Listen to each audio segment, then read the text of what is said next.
Giancarlo Stanton used his no-trade clause to reject deals to the Cardinals and Giants. Rob Folda. Getty Images. Major League Baseball's winter meetings don't begin until Sunday, but wheels are already spinning. Hot on the heels of Japanese star Shohei Ohtani agreeing to a deal with the Los Angeles Angels comes word that baseball's other biggest prize, National League MVP Giancarlo Stanton, has exercised his no-trade clause to put the kibosh on potential trades that his current team, the Miami Marlins, had already agreed upon.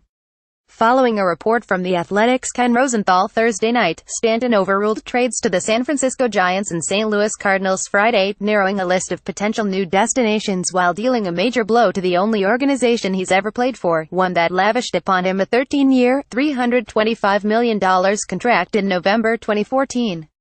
In addition to that record amount of coin, Miami also included the no-trade provision, which is why it will have a tougher time getting out from under the remainder of money still owed to Stanton, regardless of where he winds up. Both the Cardinals and the Giants released statements signaling their failures to procure Stanton, with Cardinals chairman and CEO Bill DeWitt and general manager John Mozeliak expressing disappointment that they were not able to convince Stanton to waive his no-trade clause.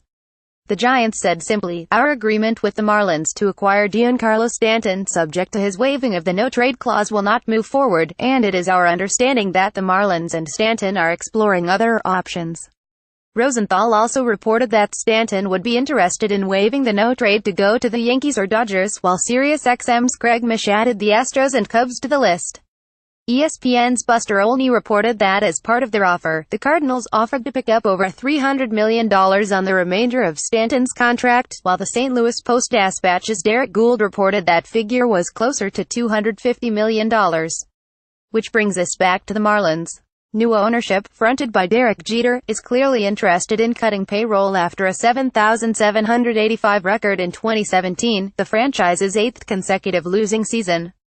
Earlier this week, the Marlins traded second baseman Dee Gordon to the Mariners for 3 prospects, but, perhaps more importantly, convinced Seattle brass to pick up the remaining $38 million on Gordon's contract, which has 3 years left to go. It's not clear whether the Giants would have assumed any of Stanton's contract. Abundantly clear, however, is the fact that Stanton will have a big say in where he plays next season. Read more MLB coverage. Boswell. This winter's stove is red hot. Winter meetings mailbag with Bryce Harper and more burning questions from readers. The Marlins fired a scout who was recovering from cancer surgery and needed a kidney transplant.